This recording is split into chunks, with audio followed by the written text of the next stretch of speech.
personajes que son personas. Marc Chagall siempre recurriendo a las personas que formaron parte de su vida, que se lleva consigo en esa travesía de aventuras y desventuras por una Europa complicada a lo largo de su vida. Y esta obra me parece muy serena, el trabajo de equilibrio del blanco y el negro me parece precioso. Me atrevo a decir, no sé, nadie si estás de acuerdo conmigo, hay un poquito como de retrato psicológico, aunque sea muy simplificada. Puedes comprender el espíritu de este hombre mayor. Estamos en 1923. Es una obra maestra, está bien en el Art Institute de Chicago, que hacía muchos años que no salían, no prestaban. Es un rabino, A Praying You, lo titulan, ¿no? Y como has dicho, es el año 23. Es muy importante señalar el año porque efectivamente, como veíamos con el violinista verde, es el año del Punch, ¿no? De Múnich, que es ese intento de golpe de Estado que intenta Hitler. Entonces, es un momento en que él ya había ido pintando una serie de rabinos en este caso, además está perfectamente retratado, ¿no? Con todos los elementos del manto, del rezo, de todos los elementos, ¿no? Entonces, aquí es casi un símbolo político y social, ¿no? O sea, él está haciendo una serie de retratos de estos rabinos en un momento en el que se estaba empezando a señalar y a rechazar a esos judíos y artistas judíos también. Aquí sí que vemos sin duda esa por un lado, esos planos rotos del cubismo, ¿no? Que sigue arrastrando, y también esos tonos neutros que lo llevan, que hacen casi que sea la obra mucho más abstracta en el fondo, ¿no? En los fondos, pero el rostro sí que queda de alguna forma un retrato más de un arquetipo, más de esos iconos rusos, ¿no? que de una persona individualizada.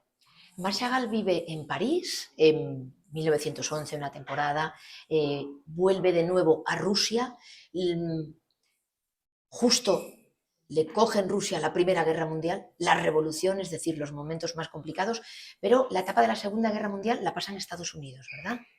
La Segunda Guerra, cuando él llega, él está en París desde el año 23, y ahí el inicio de la Segunda Guerra Mundial le pilla en Francia todavía, pero es cuando está ya a punto de salir para Estados Unidos, ya es cuando es el gobierno de Vichy, que además a él se le retira el pasaporte francés, él había conseguido la nacionalidad francesa, y es un momento en que por ciudadano judío se le retira ese pasaporte y ya le están urgiendo para realmente huir, salir de Europa. Él no quería irse, pero al final accede. También él no quería dejar su obra, consigue llevarse toda su obra, con la invitación también en Nueva York de poder hacer una exposición en el MoMA. Cuando ya tiene una carrera más o menos consolidada, Nadia tiene comitentes importantes, coleccionistas que se fijen en su obra. Sí.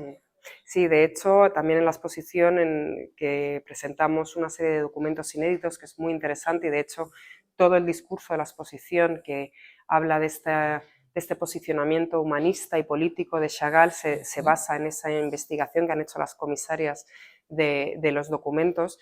Hay una vitrina en la que hablamos de la exposición del arte degenerado, ¿no? Recordemos el año 37, que de hecho se hace una selección, los nazis hacen una selección de un centenar de artistas, hay más de 700 obras en las que ellos quieren señalar cuáles son esa degeneración, ¿no? Un poco de la cultura alemana, de la cultura europea y blanca, cómo se ha transmitido a través de un tipo de arte que ellos denominan degenerado. Esas obras, que muchas de ellas fueron destruidas, en el caso de Chagall luego hay una serie de subastas, que hay museos que compraron y protegieron y se beneficiaron de alguna forma, pero sobre todo protegieron y salvaguardaron esas obras. Ahí se ve que ya la obra de Chagall tenía valor, porque no destruyeron la obra de Chagall.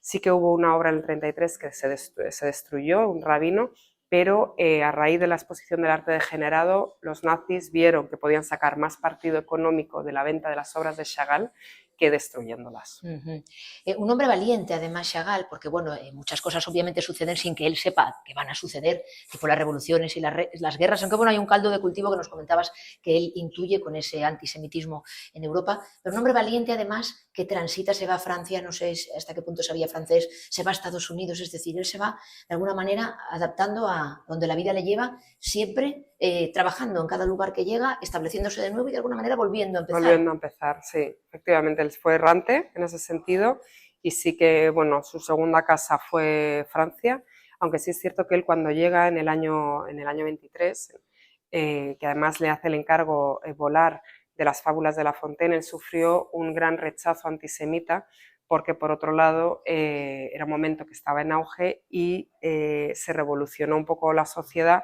porque habían elegido un artista ruso y judío que ilustrase una de las grandes obras clásicas francesas.